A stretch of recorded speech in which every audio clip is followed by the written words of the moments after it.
Hello, sports fans from around the world. It's the one you've been waiting for, the NRL SuperCoach BDE Podcast. We are the best draft experts here to dive into a hell of a lot of NRL SuperCoach Draft content. We've got discussion around Mr. Lomax. We've got Vegas games and the draft implications. We've got the round one teams on Christmas Day for us, as well as looking at current injuries and a bit of a draft recap of the mighty Listener League. So, quick bit of housekeeping before I introduce the wonderful men is apologies, listeners. We ran into some difficult tech and we couldn't bring you the draft recap in full. So we'll touch on that today as well. And aside from that, we're already victory lapping here, gentlemen, for the Knights. Can't even see. It's not even silhouetting in properly. We've got a trophy. The Knights have already won the premiership. How good did we run week one? Please. Todd's to talk about how good we run week one. Look at this. Yeah, you love it. You love week one stuff, mate. You beat the Cowboys. Oh, yeah, you love it. Look pretty good when Sharp was on.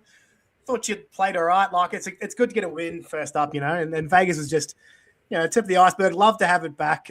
Looking forward to this week, mate. That's for sure.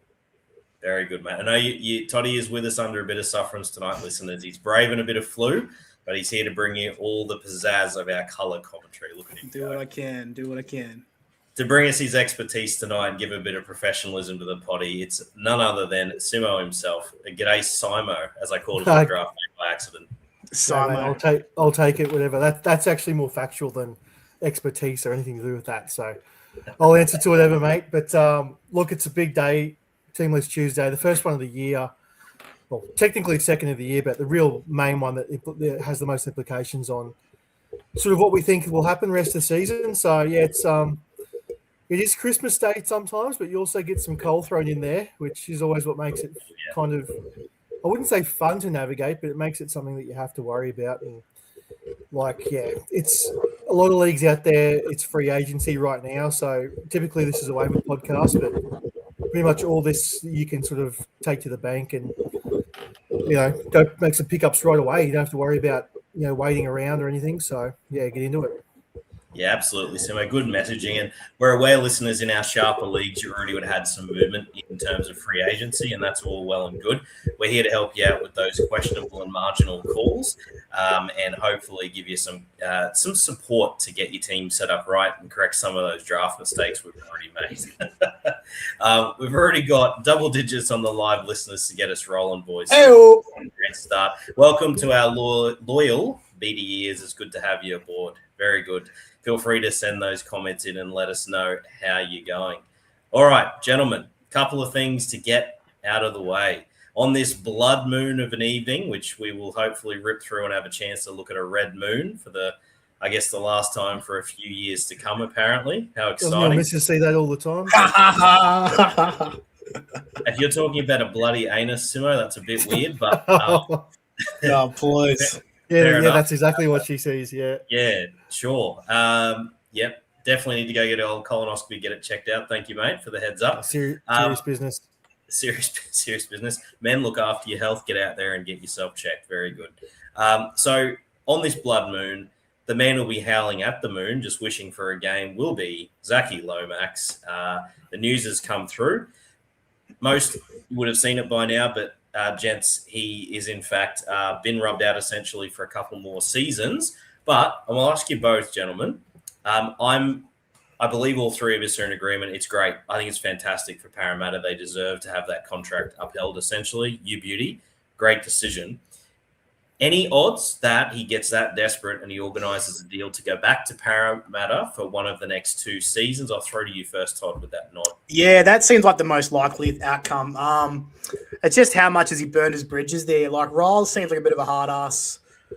They were happy to let him go, sort of thing, and he signed the contract. So it could be Riles just sort of and Parramatta stick to their word and go, you don't want to be here, stuff ya. And I'm happy if they do that, but I'm also happy if Zach Lomax comes back into the league. Like, he's a good player. He's jumped a few contracts. We know that. But at the end of the day, you want the best players in the league. He is a very, very good player.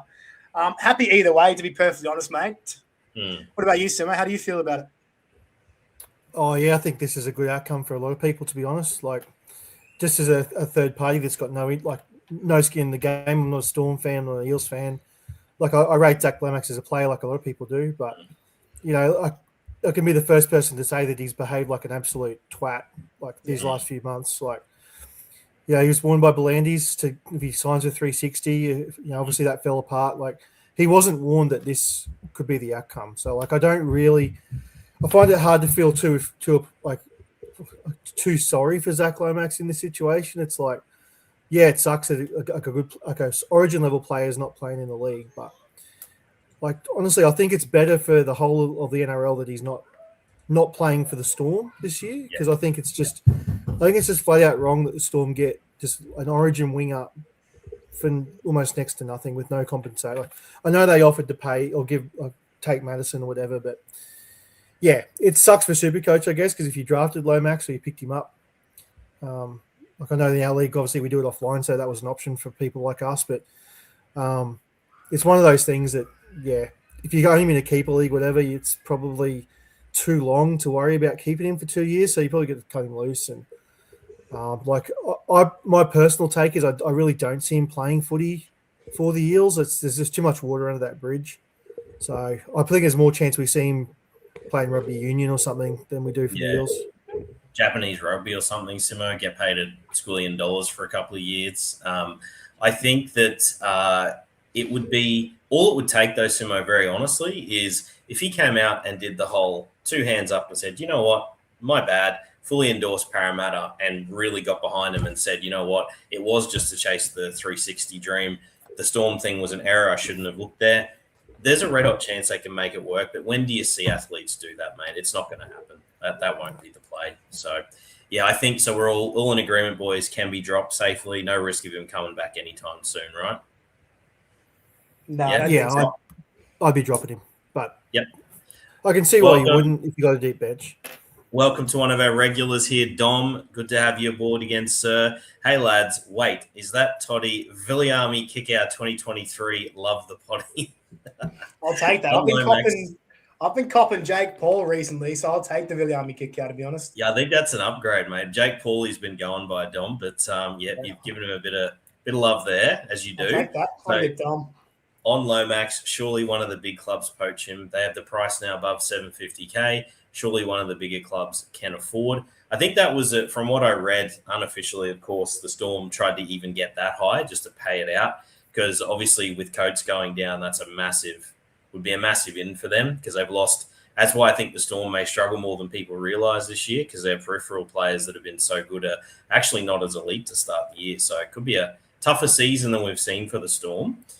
But I wanted to segue that beautifully, the Lomax news, into a player that has, in fact, got a boost. And pre-season I was on him. Wasn't sure how good it would be when the Lomax news was coming in. But Nick Meaney playing on a wing and goal kicking. If there's a member of your league isn't sure that has improved his standing and he's gettable, go out and have a crack, because he'd be a very, very handy second CTW at worst. I was surprised. I thought Moses Leo would potentially play on the wing, but Leo more of a centre by trade. So great outcome for Nick Meaney, and he gets a wing spot at least while Coates goes down. Gentlemen, really quickly there, does that mean Meaney comes across to the left, or Warbrick moves to the left now? I mean, it's anyone's guess, but you'd have to think that Warbrick would stay on the right and they'd move Meaney across, because Warbrick's shown that he's pretty much been just a right-hand dominant, right-hand side winger his whole career. I mean, we don't really know, though. Let's be honest. Like, they could honestly just say, look, let's move Warbrick over and have Meaney stay on the right. But if I was a betting man, I'd say Meaney's probably going to play left wing, and it's pretty good for his value. Like, if he's Storm left winger and you kick goals, it's pretty good. Just to comment quickly on what you said about the Storm struggling. Like I said to one of my mates today, you got Suafar Longo back there at fullback, and then you got Nick Meaney. Like, that's 2 really small bodies coming out of yardage. Like, Warbrick's not exactly a beast out of his own end either. Just like he's fine, but he's not. He's pretty much just league average in terms of wingers in that regard. Like, there's obviously much better wingers at that. So, yeah, like Storm yardage could be a real problem for them this year. Like, it does make me wonder. If they do play pretty badly in this first week, I wonder if they do think about maybe mixing it up and putting a different body back there.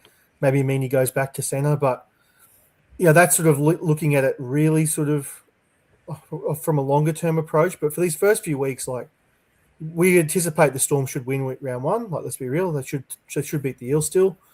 I think they'll get rolled. I'm actually tipping an upset for the first time. I think it's finally going to happen. I think this Storm outfit are so Utukamanu dependent, and if he can get shut down, Simo, touch wood, if he gets injured this year, Storm miss the 8. That's how their forward pack is thin. That's a great argument about bringing it back in danger, mate. Like, will they be able to get far enough forward to even be in great position? I don't think so.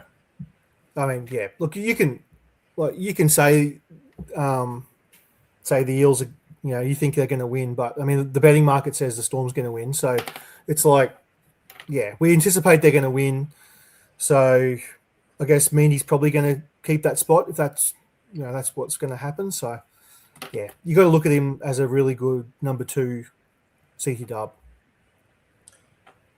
Moving on to actual free agent claims here, Todd. The 2 names that are worth being brought up. I don't think Moses Leo and draft is super relevant, in my opinion. Not even as a 5th platoon. You should have enough options that are better matchups. But I do think for me, I believe that Joe Chan will hold this right edge spot as a replacement for Eli Katoa and in an 80-minute role going forward. I think there'll be a lot of leagues where he's just sitting out there and he isn't being used. I don't hate the idea of just picking him up for round 1 and having him on your roster because it doesn't take much of a connection with Jerome Hughes on that side to turn into a usable fantasy asset, mate. And he will tackle. Yeah. Look, I think Joe Chan's a good player. Saw a lot of them in the centre. Haven't seen a whole lot of them at back row. I do like the take on Jerome Hughes, sort of having a bounce back year and using him really well. And I'm sort of picking up a lot of that Ali Katoa sort of lines and trying to work that. I don't see a huge upside for Joe Chan, though. I think he's going to be that guy that knocks out between a 45 and a 50. And it's just, I don't think it's going to be huge scores. You're going to love it like Ali was. But again, like as a season-long play, he probably does have that spot locked down. Yeah, Lasardi not the same love, Tods, because I just think it really is biding time for Blore. There is a chance, of course, that Blore doesn't come back with all that news around he's got some legal proceeding or something to fight. Yeah. So he's probably an okay stab. I think both just bench stashes for now. He probably won't go too much further there. You can certainly see why the Storm actually went after Davey Moale, just saying, because they did not have a lot of timber in the front row to support Tukamanu. Yeah, he might have a big year, Davey Moale, off the bench, to be honest. Could do. I also want to mention one, Simo, that you brought up pre-season. I do see the Trent Liero with this new tackle bot, which was proven in round 1. If Liero wasn't drafted, listeners, 100% go pick him up if you're 2RF needy. He will probably tackle his way to somewhere near 60-plus average. And I think, Simo, that was a pretty good pre-season take from me. It pains me to say this. Like, he's one I really don't want to be right on because I'm not a huge Liero fan, but I could so see him being like Timu Isaiah Yeo for SuperCoach this year. Like, just 70% of it, base stat pretty well, knock out 60s most weeks and make, not really threaten in any way, shape or form, but just meat and potatoes. Sean Fensom-esque. Yep, absolutely. It's coming. It's going if you look at those Vegas scores. All right, moving across to the Eels, gentlemen. So for one, I don't think there's any particular free agent claims here. Riley Smith starting is not unexpected, but Talon De Silva's still on the bench. So really nothing for there. Hopgood solidified in that starting front row is fantastic. So it's obviously what we wanted to see. And obviously Jack Williams, you both were on, he's secured that edge spot. So looking like a great option. But nothing for me there, gents. If you want to bring up Brian Kelly while Addo-Carr is out, because that was the presumption that Kelly was going to miss, quick thumbs up or thumbs down from you boys. Is he worth a pick up and start, given this is probably a pretty tough start to the year? It's down for me, brother. Down, Timo? I'd pick him up, but I wouldn't want to start him first week. Yeah, okay. So I'm sort of in the middle. Bailey Simonson as the left winger for the Eels isn't without hope, but I think that's Pezzet's side. I really, if Dylan Brown was still here, I'd be all over it, but not for me. I'm not going to go there. Nah, not for me either. No. All right, moving on through the mighty Waz and the Roosters. Up the Waz. So, bit of action here, Todzer. Ali Liatawa has in fact earned the centre spot, which we hope going in. I had a look at him, mate, and I think he will be out there in a lot of leagues. Tackle busting gun. He's playing in a centre position, which should obviously lead to those increase in try assists. There has to be a bit of hype around him as at least a 4 CT dub, baby. Yeah, I think he's going to be that perfect 4-5 guy.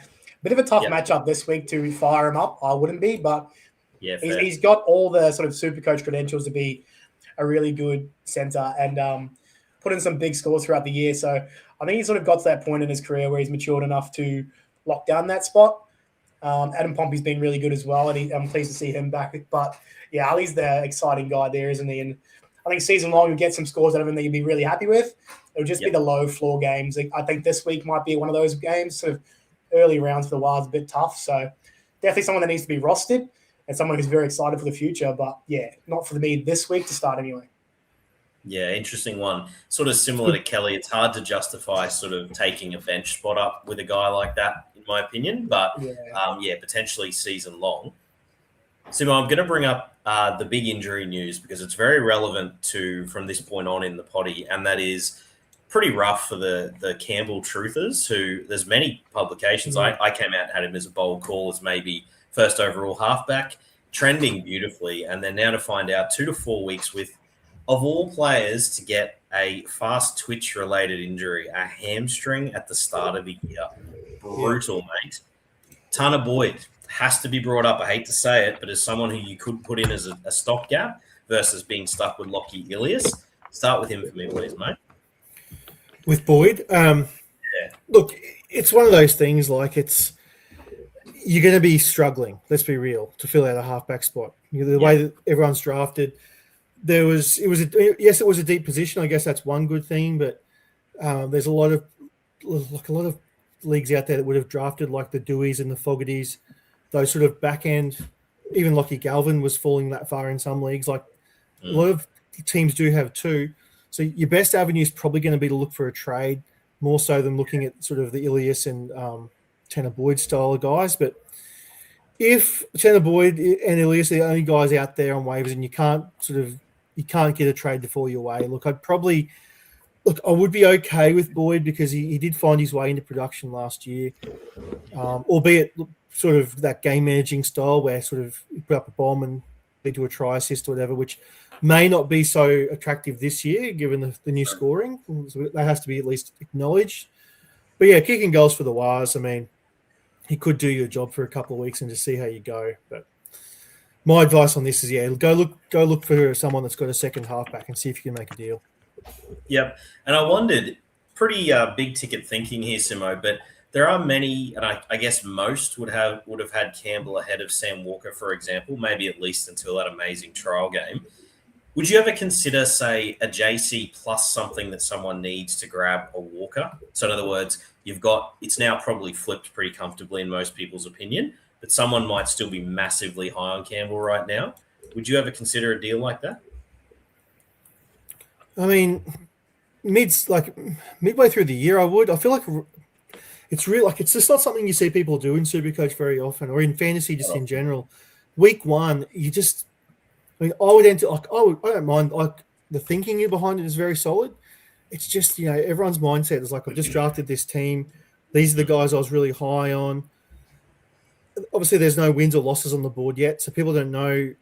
There's not that pressure of trying to make finals. So I just feel like a lot of people are going to just want to see how they go with what they have, to be honest. Yeah, fair enough. It might be going against sort of what the advice should be. It's sort of just the human nature of sort of us fantasy players. But to be honest with you, I think if you are the Walker owner in that and you could look to try and upgrade somewhere, let's say you are weak in a position, maybe if you go and offer that to them, they might be more inclined to look at it.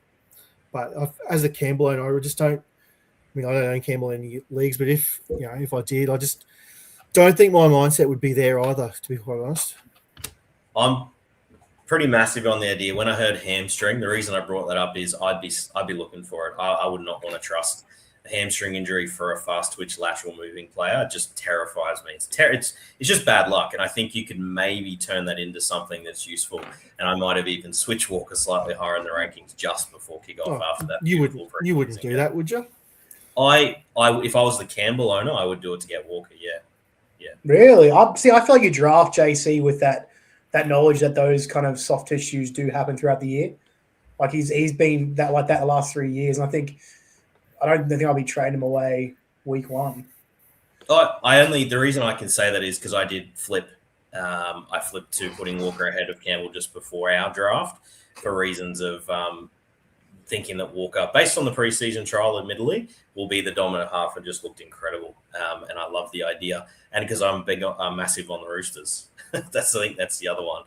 Dom's jumped in here. Campbell owner. Comp not big on trades, but don't play half or 5'8", just half. What's a low tier replacement? Dom, what we'll do, mate, we're going to go team by team and try and give you options that may be able to fill in. We'll also look into, we're going to look at the Vegas games as well at the back end of this podcast, sort of flip things, and we'll cover some options for you as well, like your Cliffords and stuff who actually didn't play half bad, to be fair. Pretty good. Jake, all right. Staying with the Wars, the one that has to be discussed here is the Jacob Laban start and the Halasima benching. Halasima's versatility has worked against him here, but I think it's absolutely bonkers, Todger, that a man of his talent is not getting the start. I don't get it. I'm not here for it. Yeah, really interesting. I do feel like they're going to sort of eat into each other for SuperCoach anyway throughout the year. There was talk preseason that Jacob Laban's been training the house down, so kind of cool that he sort of wasn't in Vegas at all last year, not even part of the side traveling, and then has made his way into the team this year. He's got a really good SuperCoach game when he does play a full 80. I just think that him and Lecker may eat away at each other's minutes.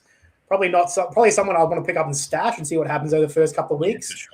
But again, like Lecker and Jacob Laban should probably be owned in most 10, 12-team leagues anyways. Yeah, he could absolutely have a chance of securing 60. 60 would be brilliant for Laban. It's just why you pick him up. I wouldn't be game to start him without seeing the rotation either. No, definitely not. Definitely not.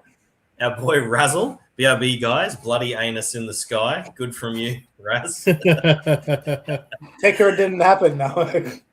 Start Keeney or Turbo. Heavily on the Turbo side of that one while Turbo's fit. And with the JC news, we'll talk more about the Titans, but I would be fading some Titans for a little while with JC out of the side. They drop plenty in my estimation. All right, over to the Roosters.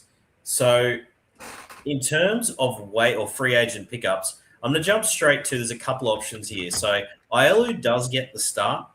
He's tough to trust. Quick thumbs up or thumbs down if you think he gets enough base tackles plus his upside to play. Yeah, Simo, I'm there as well. I think he's an absolute talent and kind of one of those ones where Robson signing meant he wasn't going to get a look in. Geez, he looked good at the back end of last year. He was awesome. So good, well done there. The bigger one worth discussing here is absolute tackle bot sitting in the edge back row. I've already picked him up in our Liga record. All he does is tackle, which has to work for this format. Simo, Nat Butcher's not someone you and I are ever getting excited about, but it's going to happen. It's similar to Liero. Yeah. The reason why I did pick him up, I think, in one league, but I just worry about his minutes a little bit. There was a few occasions last year where I know Robinson was trying to sub him off and there was a few HIAs. He got extended minutes. I feel like if Robinson had his own way, I reckon they're going to kind of split the Butcher boys up a bit, maybe see why Wong plays on that edge for a little while. So I'm just a little concerned about his minutes to be all in on him. But if we come back next week and he's pumped out 80, then you're going to have a good player there. So he's someone that, you rush out and grab. I personally would probably wait a week just to see, but I know that some people don't have that luxury. But, whenever he has shown the propensity to play big minutes, if he can get 60 plus, he'll make that in tackles alone. Yeah, a bit of a surprise one. Boys, I'm probably a little stronger than Simo. I've got him as a a very clear priority pickup. I think he's someone that absolutely will. This format's going to work, and I think literally needs 55 minutes to probably average 55, which is at least a third TRF in most spots. So obviously when Victor comes back, we'll have a look at how it may not actually affect him, because if he's on an edge, it just depends if Victor comes back in the 12 or not. So, but anyway, easy pickup at least till then. Siwa Wong, really quickly, Todzer, does he become droppable, mate? Because that's not a good sign of faith with Butcher, got injured last year. This is his first chance to come back into the team and bang, straight in there over Siwa. Bad sign. Yeah, it is a bad sign. I still wouldn't be dropping Siwa. I'd play to stash him on bench, see how these first couple of weeks go. If you've got the luxury to do that, that's what I'd be doing, because he does have immense talent, and Ned Butcher does have that injury history. So I would be sort of just holding on to Siwa Wong, just to see what happens. Really good bench for the NAF White Truthers, gentlemen, with Egan Butcher and Spencer Leniu, the only real middles. Siwa Shaw can rotate through there, but I feel that's gone very well for NAF White for big minutes there, gentlemen. Yeah, big time. It could be a really, really good play this year. So credit to those who picked him up. I'm not Blake Steep, gentlemen. I don't think so. I feel like Connor Watson, this is one of those start from the bench, rotate through a couple of position moments. I don't see it, but I could be off here. Simo, can you help me with your Roosters knowledge, mate? Yeah, I'm not really feeling it either. I think there was a question on Twitter earlier. Someone was asking about Blake Steep, and I mean, obviously we could be wrong here, but yeah, it kind of smells a bit ratty, doesn't it? Like it's hard to really put your finger on it, but it just seems as though like Awelu getting the run over Connor Watson at 9 sort of tells me that Trent Robinson has a role for Connor Watson as a middle and wanting to play a middle. So what I'm thinking is this is pretty good for Reece Robson. Like I think he'll pump out probably 80 minutes every week, Robson. I think Awelu will do 65 plus on the weekend as well, because I reckon that's just a one hooker job typically when Robson's there. Obviously, you might get Watson go through there a little bit this weekend, but it'll be a good minute role for Awelu. But as it pertains to that lock spot, like Watson being put on the bench, I think he's just going to rotate a lot through there. So I think you're right on it. I think Blake Steve's it's more of a mirage than anything else. He'll probably go through a few different positions. Only knock on Robson longer term is going to be the Victor Radley impact. We don't know yet. When he rolls into 13 or 12, it'll just be very interesting to see what happens. I think it's, I guess, based on how he was played last year, probably the edge spot is the favourite, but depends how well Butcher plays as well. So I don't think Robson is a slam dunk, but I like the stash. It's a good shout out, actually, just to see what plays out.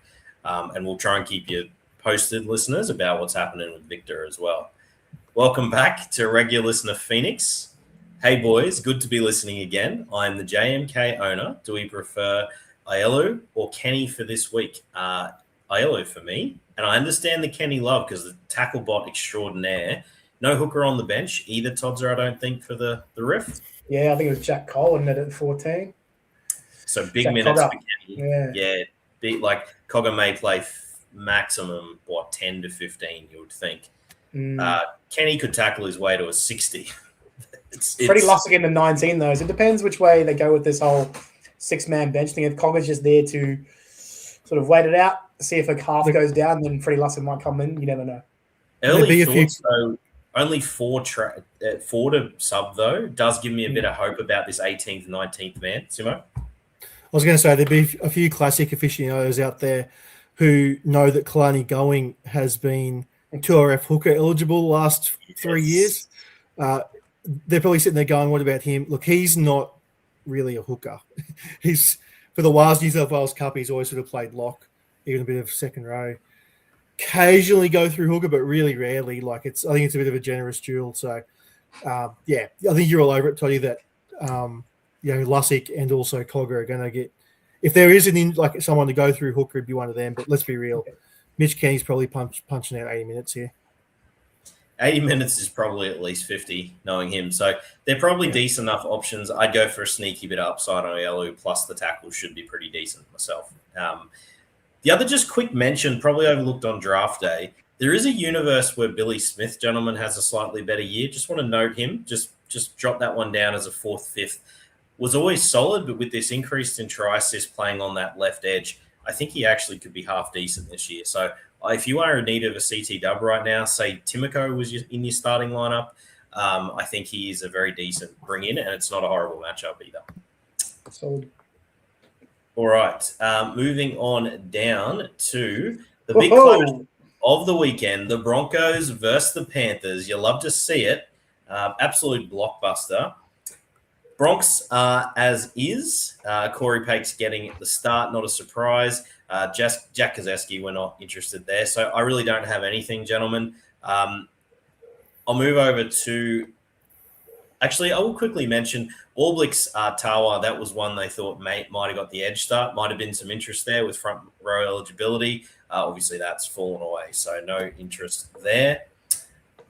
To the Penny Panthers. So there is one big change to expected lineups, and that is Scotty, the veteran Sorensen, coming in over IPAP in the start. Todd, so we had a quick little yarn back and forth earlier today. I'm going to count myself very surprised, and I kind of didn't hate the look of IPAP going into this year for draft, but Jesus, can he still play 60 off the bench here? Probably not. No, I don't think he plays 60 off the bench. Look, it is a little surprising, but not overly. Like, Scotty Sorensen started in those finals runs last year with IPAP coming off the bench. It's not overly surprising. I think if you paid up for Isaiah Papali'i on the John draft day, you sort of did know that risk was going to happen. The fact that Luke Garner's locked down a spot over him is actually more surprising to me personally. But yeah, I don't think he gets 60 off the bench.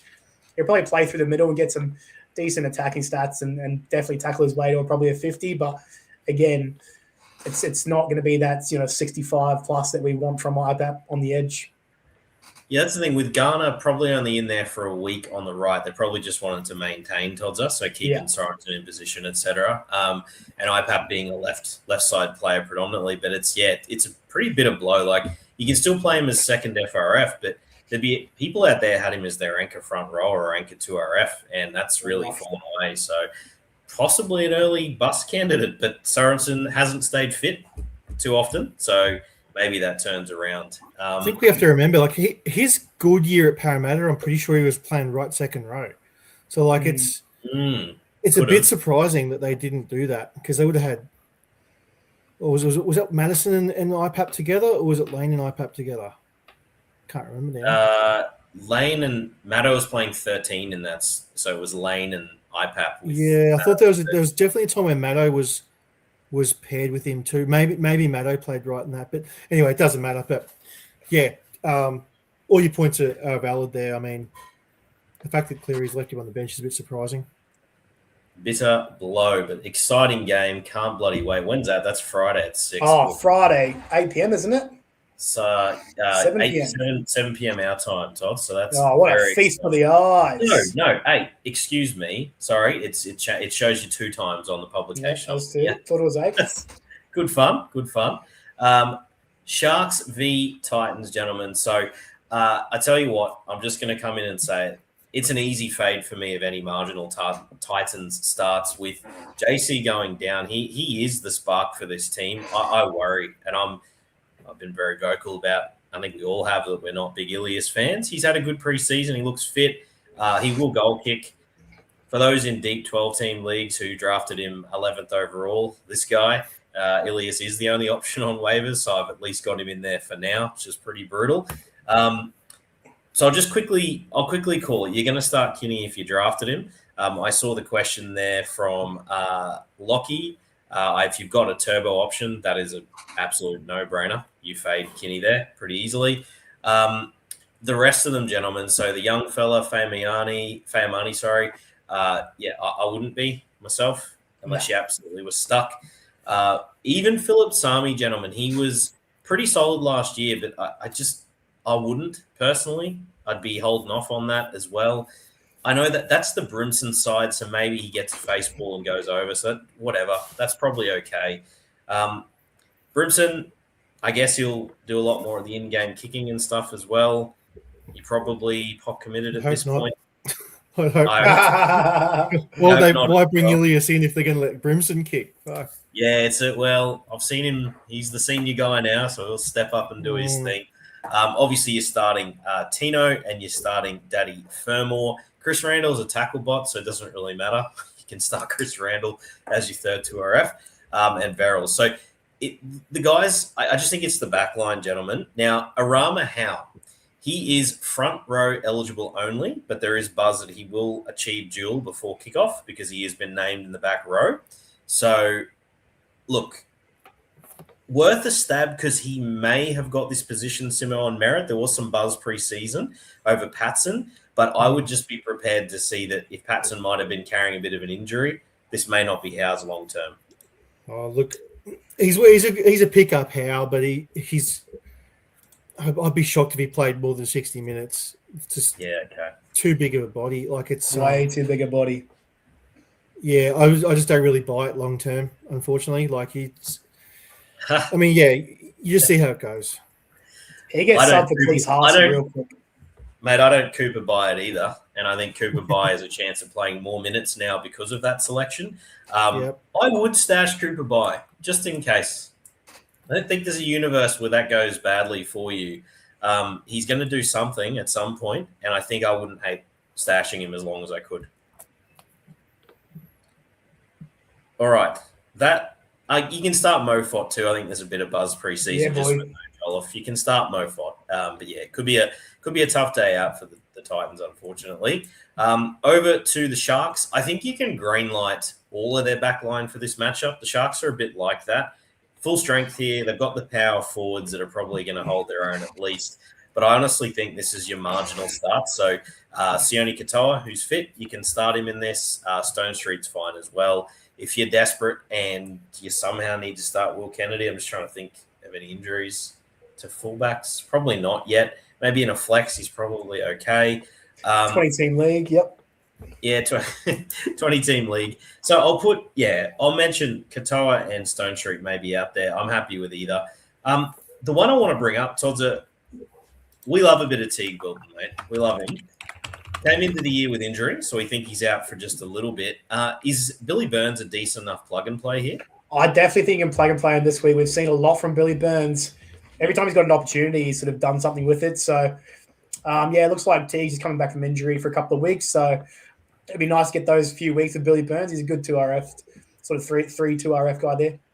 I like it. Thoughts on Euro captain, tossing up between him and Teddy? Ooh. Some pretty fine options this week. I don't hate the Euro shout. He's only got to score one try, and he's probably looking at a ton. Timo? Yeah, I don't hate that, actually. Yeah. If that's what your gut says, go with it. Yeah, don't hate it at all. Possibly slightly tougher matchup for Teddy, but always be aware if you don't captain Teddy, he has a chance of scoring 120 any given week. So there is that. All right. Not against the Wars, mate. Not against the Wars. Yeah, in New Zealand, you guys should be all right. All right. The only other player that's starting here, Tommy Hazelton, getting the start. Always good for a try. Could do worse in your FRF2. Always love that. But seriously, that four-man forward power bench that they've got, very nervous about starting Jesse Colehorn, gentlemen. I wouldn't. If I were you, I would find a better option. The minutes could be terrible, to be honest with you. Could be wrong, but I think the risk is too high. That's fair. I kind of have the same. I kind of hope that he would get plenty of minutes, but I do feel the same way with that bench rotation. How good is it if you're a Blake Brayley owner? They don't even put a questionable player on the bench that could take 80 minutes ever. It's just like, here you go, marathon man. Every single minute of every game is you, baby. It's a bit interesting because they don't have McInnes to sort of plug and play if he goes down. So yeah. It'll be Mr. Fix-It man, Billy Burns, mate. You know it will be. Yeah, Talakai in there. Oh, that would be outstanding. His distribution off the ground would be horrid. Can you imagine him versus Sam McIntyre in a match off? That'd be sick. Hey, that's rough on Sammy McIntyre, mate. Mate, he looked all right in there. Oh, Grub, do you remember Grub for Samoa played hooker? That was. Oh, jeez, there's a guy that's right. we could never talk about again. All right, gone on to bigger and better things. Seagulls, he's not having a great time off the field. What a surprise! Seagulls versus Raiders. Seagulls, look, they've got the team they want out there. It's not a strong forward pack, and anchored by the wonderful Trbojevic brothers in 12 and 13. I thought there's a chance Jakey wouldn't get the 13 this year and probably shouldn't have for about the last 2 years. There he is. So, Jesus. How weird is having Jason Saab and Kula in your team, but then having those forwards, Takiaho, Burbo, and Gerbo? Yeah, it's one way to lower your average speed, isn't it? To be Really one of the slower teams in the comp.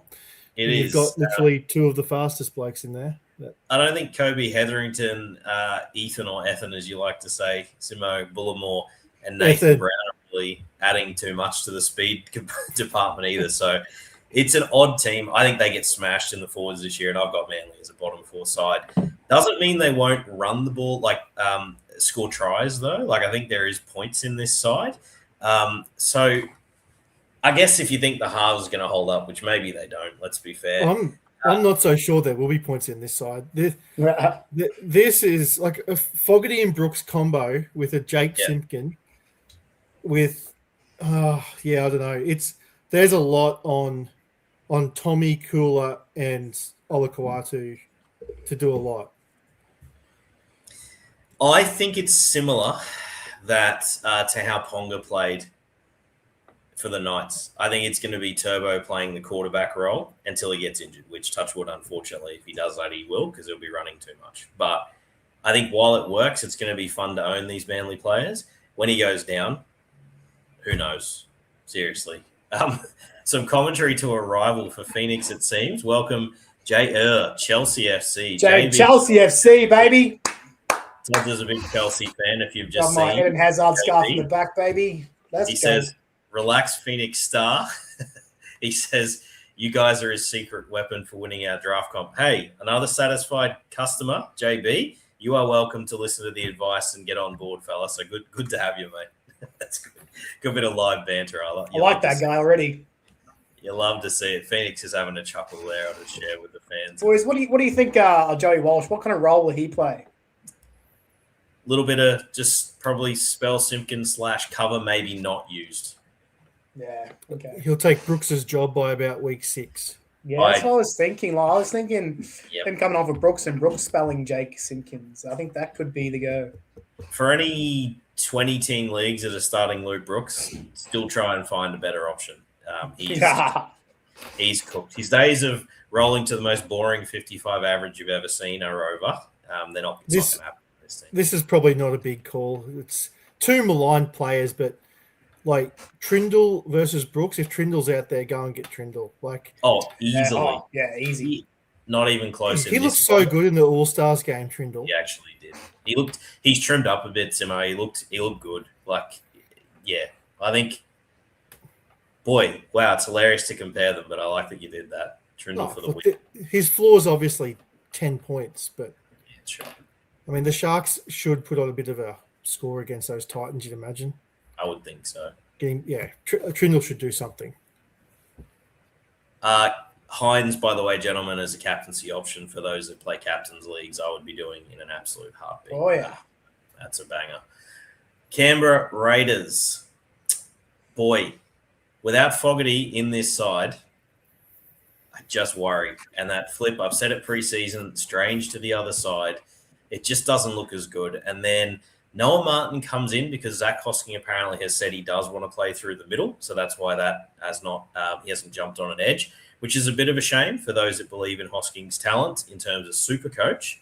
So, gentlemen, Noah Martin just quickly brought up, if we think there's a chance that, this goes heavily the Raiders' way because Manly aren't too flash, the Raiders forward pack should absolutely dominate this game from start to finish. Can you get on Noah Martin, Todzer, as a spot play this week? Nah, I think even if it's about the last game, it's about Billy Burns. I'd much prefer to get on Billy Burns. Noah Martin, don't know a whole lot about him, to be perfectly honest, but I probably wouldn't fire him up. I know they're going to go through the middle of this Eagles this week, but probably not. It's only going to be a 1-week play too with Matty Nicholson playing Cup this week. So obviously that sub shoulder is good enough to play. So it'll be a 1-week play at best, and I wouldn't even be probably throwing a free agency at him. Ethan Sanders, Simo, your bold prediction pre-season was the potential for a top 5 finish, which is great fun. You were just having fun with it, letting it rip as we did. You have to think then, mate, he didn't play any preseason, which was a little bit weird. But do you think potentially this is a matchup if you're going to start him and goal kicking? Probably on board with this, right? If as a replacement, for JC, I should have said. Yeah, look, as a replacement for JC, he's not a bad shout. Like, it's a big call to throw him in there round one of look. This is obviously the biggest game of his career to date. Like, he'll be nervous as all hell. Probably just wants to get through. Probably not the greatest SuperCoach start for those circumstances, but he's such a good up and coming player. Sanders, like, kicking goals for the Raiders, like, you could do way worse. So that's true. You're obviously desperate, but don't hate the shout if that's your situation. Yeah, I'll be keen to see where you have that one sitting in, Timo. I'm going to ask you at the end to rank them. So, yeah, Sanders is definitely on the list of those potential replacements for sure. All right. Moving on through. Any love for Simi Sasangi in the centre spot? No. Okay. He's a great player. You can plug him in. It's just that Tour eligibility. Todd's up. Yeah, look, he's proven he scores tries. Yeah, he's as good as any third Tour stat. Will he cop a CT dub duel? He shouldn't, because I think they've added some qualifier to it. Like, if someone genuinely is slated to play in the position, then they will get it. So I wouldn't bank on it. You could absolutely, on the off chance that works, Tots. To be honest, I would have rathered him have a shot on the edge and for sure. Ricky, because then what if he does brain it and he keeps Nicholson away? Who knows? Well, if he's on the edge, we'd be having a different conversation. Like, it'd be he's every chance of running away with that spot. Whereas Tomoko's back next week as well. So that's right. Like, we know that's not his role, Sasangi. I wouldn't sleep on Tomoko either, gentlemen. I know Timo's been one you've been a fan of. I think in this, especially with this scoring format change, if he's out there, absolutely stash him. Or if someone drops him, he's one of those pick up after a drop moments for me. So I think he'll go plenty good to get you all the way up to round 26. Finns versus the Bunnies. So go much Finns. Yeah, go up the Finns. So much hype around this Bunnies side. It has lined up as expected. With the exception of Tallis Duncan getting ousted by Ewan Aiken at this stage of his career. Todza, we had words. Obviously, the Bennett, the master coach, knows better than we do. He does. That is bonkers and just terrible for an ascending talent like Duncan. He's done something wrong in training, I tell you. Yeah, he's pissed on Bennett's car or something. I don't know. It seems unreal. Like, Ewan Aiken seems like a perfect bench guy. Come on and play the edge. You can play at centre. I just don't get it. I don't get it. Crazy, mate. Now, I see this as a potential buy low opportunity on Tallis Duncan. There could be someone out there who's a big believer pre-season, would have had their confidence absolutely shot with that news. If you can get him on the cheap, gentlemen, in some way, sneak it through, I absolutely love that season-long prospect, because I don't think Aiken gets through a full year, and I cannot imagine that Tallis Duncan stays on the bench. That's no way. Way too talented a player. All right. Campbell Graham, I'm not around it. Until it starts happening, I think you can just let him go through to the keeper, personally. I think he's a stash, mate. I do think you could keep him on the bench. A stash, sure. They went that side a lot in the trial. They went there a lot. Yep. Fair enough. I won't argue against that. Probably decent enough for a stash. All right. Ashton Ward, any love for your JC owners? Gets a couple of weeks. Not anywhere near the options we've said in Sanders and Boyd for me. Okay. I wouldn't think. Simo, any disagreement there? Look, if Latrell wasn't playing and Woods is not a bad goal kicker, so if he was kicking goals, I might be more keen. But yeah, while Latrell's there, I'm not super on board with it. In terms of the mighty Finns, they've rolled out as we expected, with Fuller named in 17. You have got Selwyn on the left wing, so I think that's fantastic for his value as just a try-scoring beast there outside the herbivore. Katoa named, which is huge because there was that little scare pre-season, so fantastic. If I was 5'8" needy for this week, I think Nikorima is a really cool platoon half to own. He's not an every week starter, but he can be a bit of a flat track bully. I'm not buying into the defensive prowess of this Bunny side. I'm really not. I'd start Cody Nikarima this week if I needed a 5'8". Yep.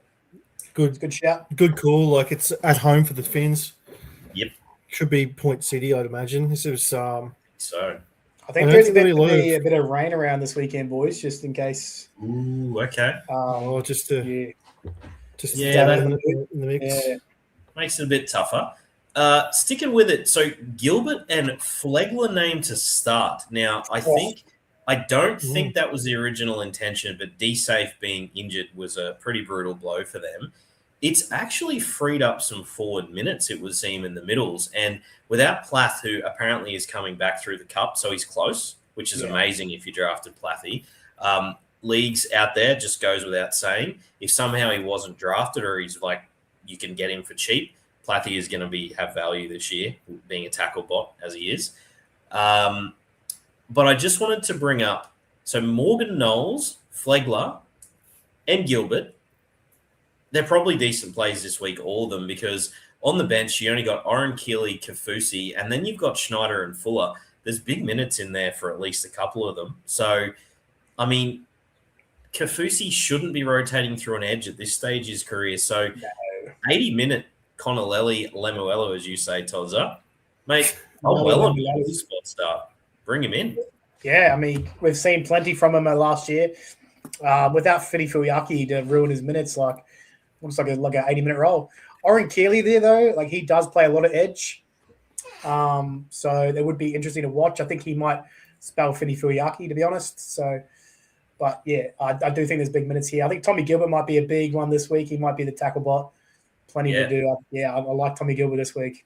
I do too. And Flegler now, I'm sure he was drafted in most leagues, but I think you could fire him up in an FRF too. He has to at least play 45 minutes minimum. Yeah. He's always had a good PPM. So just interesting. And then, Simo, I'll throw it to you. And I guess in NRL terms, at least, the unheralded Morgan Knowles has won the 13. I wasn't that keen till I saw that bench. I've got to think he's going to tackle his way to some relevance here.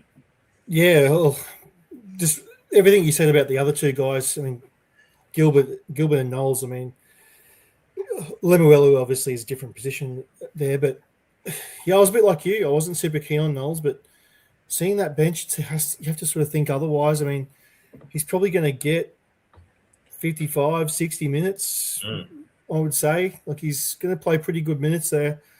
So he's going to have the opportunity to do things. And we just don't quite know what sort of NRL player he's going to be, but based off his performances for England and also over in the Super League, he's a bit of a goer. So obviously he's good enough to play at that level. So you've got to have some interest.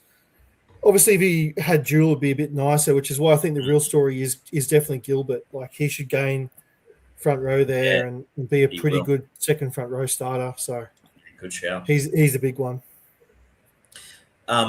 Kurt Donahue, boys, if you need to fire someone up, he'll play enough minutes this week to be relevant. Schneider's not playing many, no chance. I'm surprised he even made the team after he got steamrolled as badly as he did in that trial. I saw on the news today, it looks like Donahue didn't train today. So Snyder got all the reps at dummy half. So just if you are going to go that Donahue route, last game of the round, it could put you in a bit of a predicament if he does end up not getting up. So you might not know, is all I'll say. You might, if you absolutely had to break glass then and you really wanted to start Donahue, Bronson Garlick is going to be sitting there most likely in almost every league. At least you got something.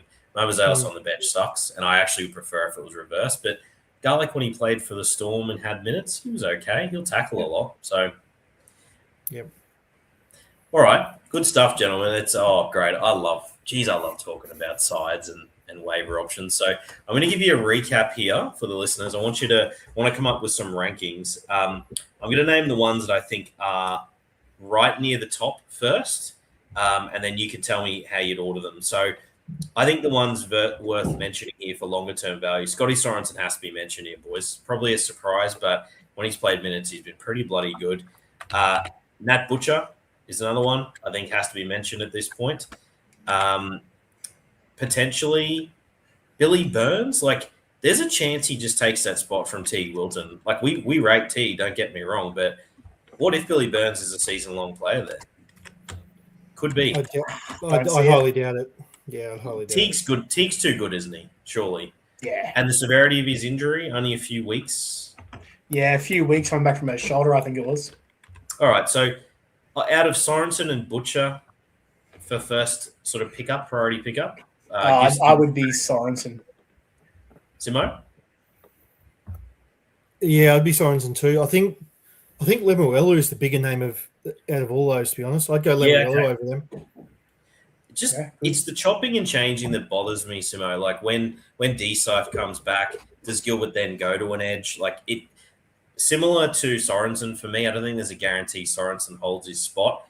None of these three do, I guess. I guess the tackle bot nature of Butcher just has him in front for me of those three, but I get your arguments. We've given the listeners three different options there, so that's a good thing. They're obviously all good options being picked up. I think we said sort of stash style guys, so Lasardi, Chan, Leotawa, Laban. Billy Smith was a little shout in the CT dub alongside Escatora and Stone Street. Really good starts for this week if you need to. And then I guess I'll put Aiken and Knowles in there just as other options that you could pick up. It could be something. So Aiken tends to find his way to SuperCoach relevance, which is kind of frustrating sometimes. To rank the JC, the Campbell replacements, do we settle on Sanders, Boyd, or Boyd, Sanders as the best two options, gentlemen? What do you think? I'll go Sanders. Oh, dude. They're both ass. I would go Sanders with a goal kicking this week against a pretty average Seagulls side. Yeah, Sanders, Boyd, Ilias. And a Boyd versus Warriors versus Sydney is pretty rough. Yeah, it's pretty tough. No, I agree with that. All right, gentlemen. Very good. Enjoyed that. Now, what we also wanted to cover then, Trindle, if you play a half system, Dom, because Trindle, I think, is only 5'8" eligible, so we're looking at halfback replacements. But, yeah, if you want to throw, for Dom's benefit, gentlemen, if you had to throw Trindle in the mix against Sanders, which one would you take? Trindle's having a big week. Trindle. Yeah, I can get around the upside just supreme there. Yeah, that's good gear. Good question, Dom. All right, gentlemen, to go into the Vegas games, just wanted a recap of those for SuperCoach perspective. So starting with the Knights, obviously, Fletcher Sharp looking incredible. Hope he absolutely holds on. He'll hold on because he was so good. Dylan Brown won't be much of a SuperCoach asset on the right there, I don't think, gentlemen.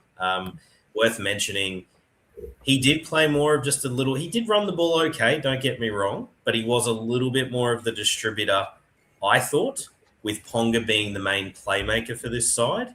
Brown will need tries, I think, to really hit a SuperCoach average, and his floor will be good with tackling. But in terms of a guy who would count as 100+, who can regularly give you try assists and stuff, I don't know. That was against the Cowboys. Mate, that new scoring system's rotten. Like, that try, I forget who scored it now. It must have been a Dom Young try where I'm pretty sure Dylan Brown did its awesome outball across the second row to Gagai, and Gagai's just giving it on.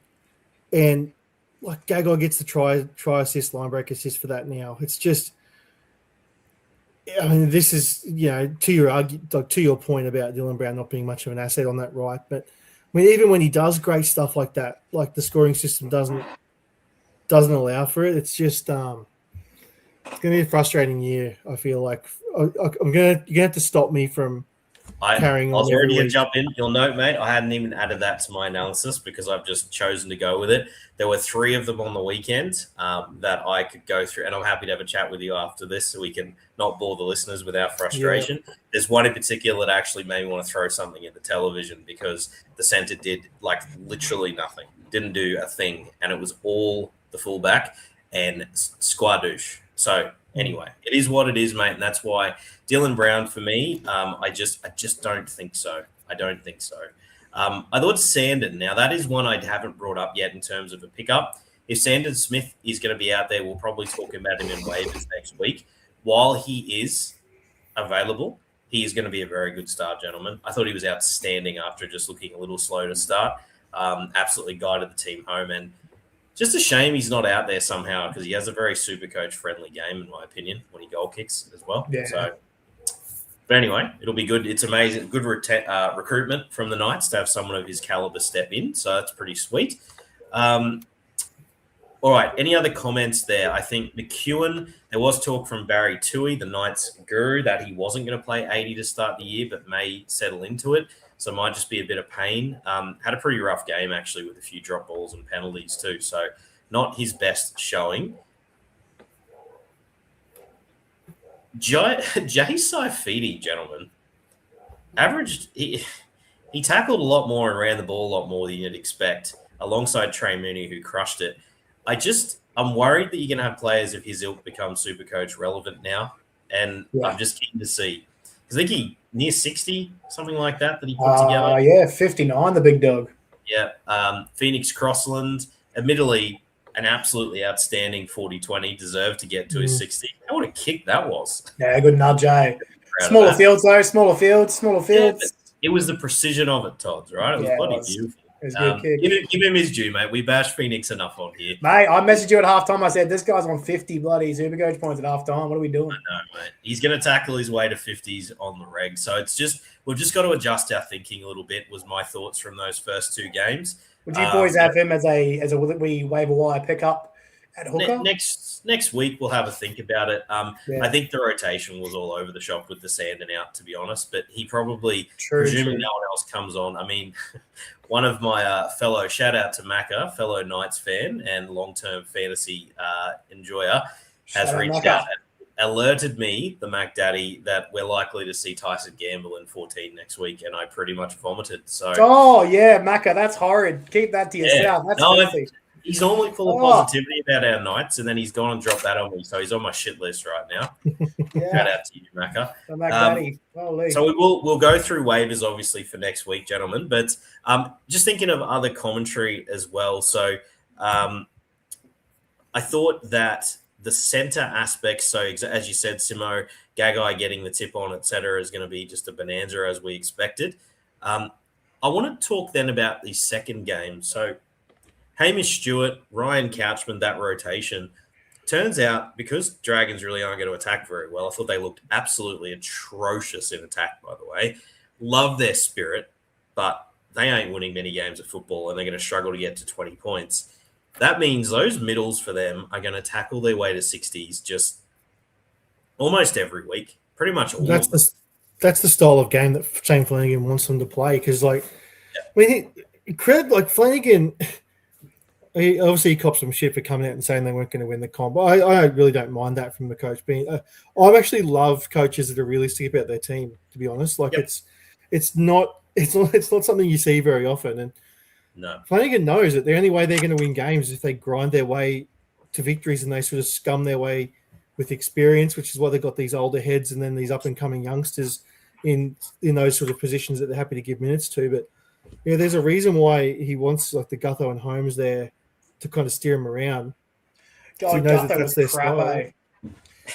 Horrible. Gutho, honestly, wow. He is so slow. And then what Jacob Preston did to him for that try is embarrassing. Oh my goodness. He didn't even get close. He wasn't within fucking 3 meters of him. What's going on, brah? You're a fullback. He was, however, in the old scoring system, he would have been okay with that one to Setu too. That was one of the three I wanted to mention, Simo. Clearly set up by Gutho completely. Yeah. Val gets a try assist for that. Anyway. Look, it's... Got me started. I'm going to make a rule that after week 3, I'm not going to bring it up anymore. Week 3, I was going to cut you off at the end of this one, mate. No, week 3, you can't. You got to give me 3 weeks. You got to give me something. There's going to be some. I can't go cold turkey. There's going to be bad ones, but all right. So any other Todzer? Your thoughts? Obviously confirmed a few things for us. Maybe Critter, mate. Give us your thoughts on him as the SuperCoach output.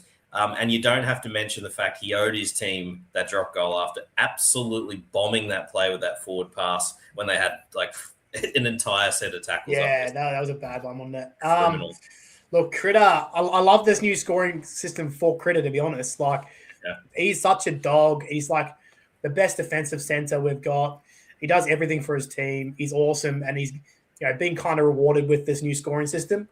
So that's kind of cool. I thought he was really good. I didn't love what the Bulldogs and Dragons did, but it was a fun defensive game, which is kind of cool to see early on. Definitely think there's a lot more to go with these Bulldogs. The halves didn't look great. I thought they had that chance to win at the end and didn't do it. So that'll be an interesting watch this year, the Bulldogs, I think. Yeah, it's an interesting story to unfold. Credit those who believe that Big Viliami, or should I say Toddy Kickow, would still be a thing this year. Tell you what, there's another 97 he's chalked up and was involved in everything. He looked really good. So 6 offloads. Maybe a sneaky one that's going to just be good because they need second phase ball from him to have a chance to score points, it seems. So hand up, not one that I believed in with the new scoring, but just probably proving he's just going to be all over the pill. So I haven't. Yeah, they're going to go left a lot. Yeah, they're going to go. That's a dangerous left side with Kiraz, Critter, Kickout. Geez, I just think the key is I think Lockie Galvin did a little bit too much, in my opinion. It was a bit sideways, that's his style. He's that sort of crabby sideways guy. Just hit those guys with early ball, and they're going to do magic out there. Get Critter on the sweep a bit more. Like, good luck defending that, I say. So Burton had so many dummies and goes in this game. So many. He was poor. Once that ball gets out to Billy Kicks and Critter, obviously Kiraz, it's Yeah, be a really busy left side. Golden Ridge thread 7-8. The Knights were good, mate. Trophy's already ours. Good from you. Welcome aboard, sir. All right, gentlemen, we didn't get a chance to do the full recap we wanted thanks to some issues with our tech. So, again, apologies, listeners. But we did promise that we'd do a little bit of a recap just to give you some thoughts on the Listener League. A reminder there that if any of our loyal, the 9 brave souls can take us down, the jersey prize is theirs. So I'm defending the title for this year, the year just gone. So hopefully we'll hold them off, gentlemen. But looking at the draft as it stands, I think most did a pretty good job. There's probably a few that have struggled with the 12-team league and its depth. Simo, I'll throw to you first, mate, because Todd's is just recovering there. Yeah, Toddy's dying over there. Yeah, the depth of the 12-teamer, mate. Look, I'll put my hand up. Like, going from 10-team to 12-team for the first time in a fair while. I mean, obviously listeners out there who play 12 teams all the time would know this already, but you just – there's such a difference between a 10-teamer and a 12-teamer just in terms of that depth. And I think, like, obviously us boys here, like our League of Records, a 10-teamer, we do have quite deep benches and whatever, but there's just some positions that do get shallower more so than you realise in a 12-teamer.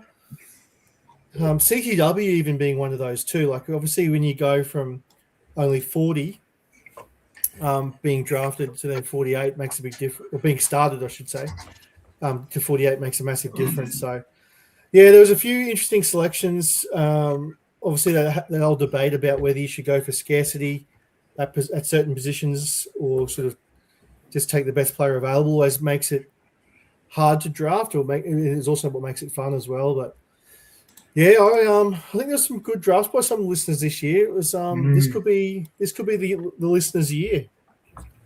I think so too, mate. There was a couple of special mentions. We didn't mind. We actually had a return. Jared snuck his way in there and put together a team. I'm up against him in week 1. Actually, no, I'm not. My apologies. I was up against Jared. Put together a pretty good effort, I think. Your man Raz is in there as well. That's my burner team. Get Razzle. Your burner team Raz. Yeah, he's put himself in there. So it's going to be a hell of a lot of fun, folks.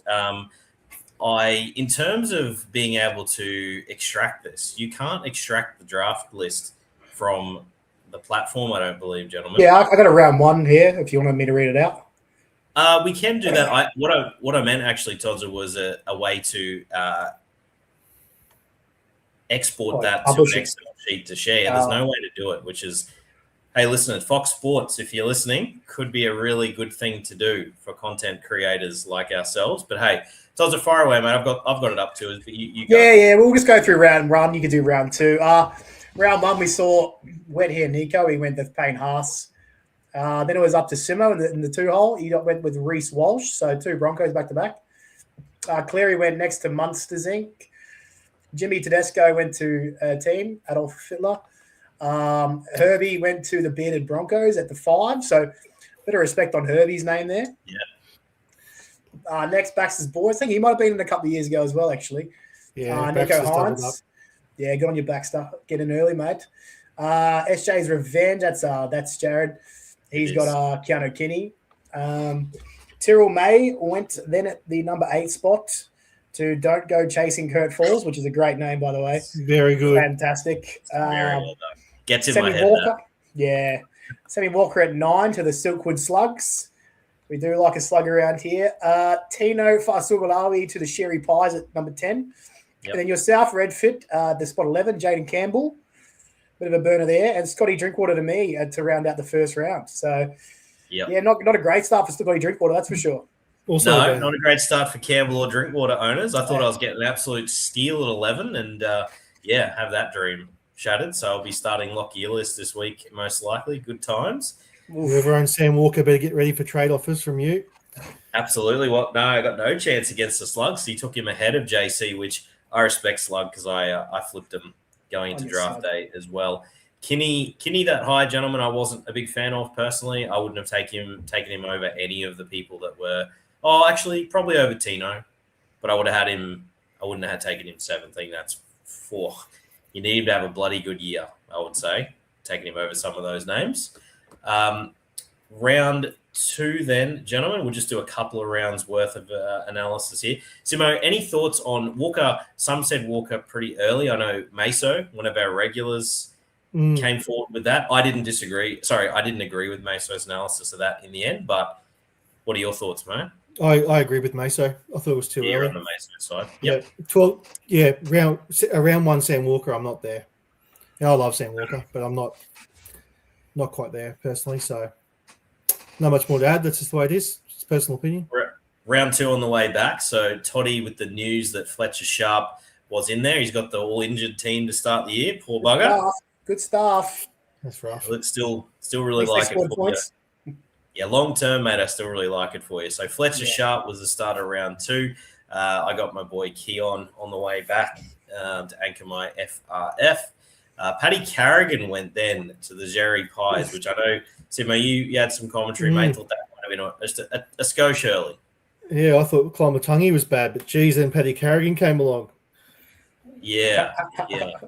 And I said to you after is the difference in Keon and Paddy is I think Keon has a chance of averaging closer to Haas, where I cannot see Carrigan doing that personally. Carrigan, let's be real, Carrigan was a horrible pick there. Be nice. Probably could have got him the next round, to be frank. Tommy Turbo went next to the Slugs. Kiraz, him on the left, that could absolutely be a great pick there. Good pick. Eero went to SJ's Revenge. Dylan Edwards to Baxter's Boys. Fullbacks were thinning out, so I get it. Not for us, but Dylan Lucas, geez, boys, how good did he look for this scoring? He's actually a tackle bot who can attack. Oh, yeah. He's all that in the bag. Got to stay fit. Just got to stay fit. Val Holmes, I didn't see anything that would make me excited to own Val this year in that game. I think he's going to have He looked injured, though, huh? Looked really injured. He did. I just worry, and the reason I faded him pretty hardcore just right up to draft day was that Dragons attack just being absolute mud. He's just going to have to create his own stuff. I'm not there. I think he'll still average pretty well, but his 100 games is going to be very few and far between, in my opinion. Nwangi Tawaze, decent value there probably. And I think Cam Munster to you, Simo, very good value. Whether you think he's that great or not, still at least in the conversation for the top 2 5/8 locked in. Very good value down there. Also like Wet Hair Nico picking up Blake Brayley at the end of round 2 with his scoring. I think that's also pretty good. That's a hell of a turn from the old Wet Hairs Ningo. He's gone Brayley into Kalen Bonga. That's a hell of a turn. Yeah, I I think round 3 is worth a quick mention here, Tozza, and then we'll call it up there. Do you want to run through those, mate? Yeah. So as I said, to Ponga. Simo's got the double Melbourne stack with Harry Grant, which I actually do like. Value. Unreal value on Harry Grant there, I think. Yeah. Next was Huddy Young, Joey Tarpany. Then Trell popped up here, which is interesting. Yeah. It's pretty much pretty fair, but like good. Risky stuff there. Angus Crichton, Jacob Preston, David Feeder, Isaiah Yo. So a big run of 2 RFs. Yep. To round out round 3, we had Dylan Brown go to the Sherry Pies. Yourself, Redford, you picked up Hammer. So fullback was steading pretty crazily. Yeah. Yeah, it was really – I'm happy to talk to that, Tods. That's one of those times where there was a very obvious tier jump, and I'm not a Farlongo fan. So for me, there was almost none left at that stage. And the Yongi news with his indiscretion was up in the news as well. So I really felt that a chance to get a guy who can average 70 in the fullback was pretty important for my side. And I've gone probably earlier and pivoted than I normally would. Yeah, and I think it was a good pick. And then halfback was sitting out too. So end of round 3, I picked up Jerome Hughes, which I think is really good value. I think that's arguably best value of the draft. I think that's a phenomenal pick down there. If I'd had my time again, Tots, and I'd have known that Hughes was there, which I definitely didn't think he would, I would have flipped Campbell. Even though I still like the value on Campbell, I would have gone Drinky, Hughes, and then Colin Tungy. Yeah, but you're not to know these times. I also think Jerome Hughes going after like David Fafita, Dylan Brown in a, even with him potentially being 5'8", I'd have Hughes ahead of those guys very comfortably. So, yep, it was good fun though. There's some good teams there this year, mate. I won't lie to you. We're up against it. There are some good teams. Absolutely, there is. And I'll just finish with a few comments from our loyal listeners. Had some great following tonight, gents. Plenty of people tuning in to see us. So shout out to the loyal BDEs. It's great to have you aboard. Brenton Slick, welcome, sir. Up the mighty Knights. Love your work. Trey Mooney's stats were elite. They absolutely were. Game time was actually slightly less than expected, and he still pumped it out and had the try. That try was sick, though, eh?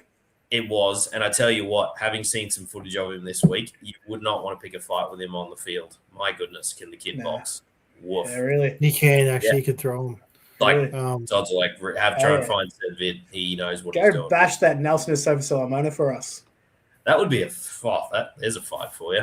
Hell yeah. Lucas Mentos, welcome, good sir. Hey, lads, could you rank these 2 RFs? We absolutely can. Oh, this is the stuff. This is the juicy stuff I love. These aren't obvious names. So, going to presume that Lucas has to set his third 2 RF here, and he's got these options. Mm-hmm. Simo, throw to you first, good sir. What do you like? What are the options? You've got Aitken, Laban, Sasangi, and Randall, all right in that sort of meaty third 2 RF eligibility zone. Jeez.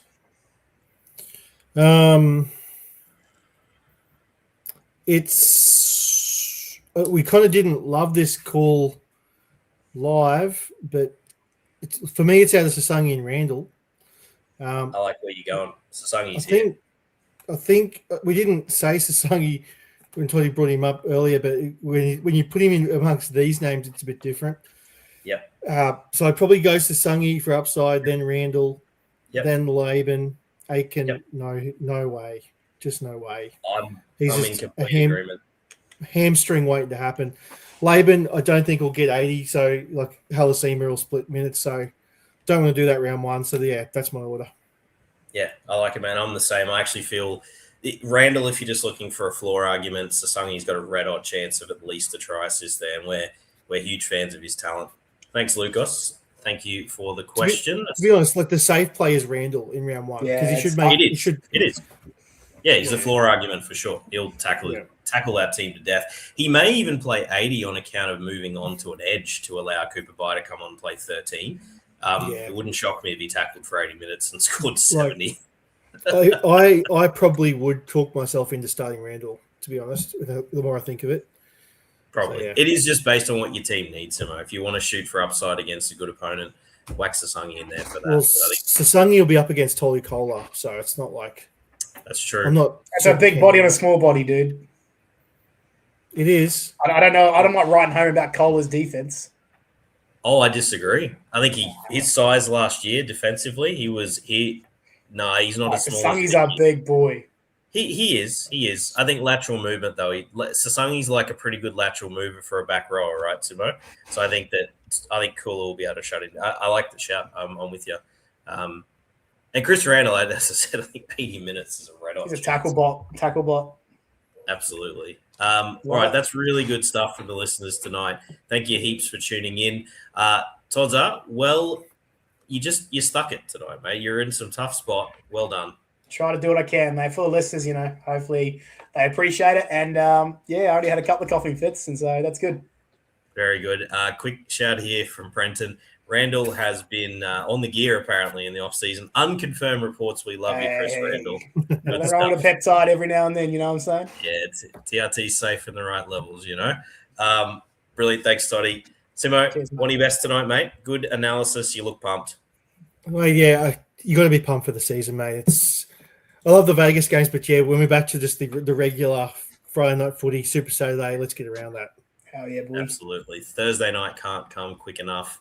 Storm versus Para. You are welcome, Phoenix Star says, thanks, lads. All right, listeners, absolutely appreciate you tuning in. Like and subscribe as always. And as always, get that BDE India. Oh.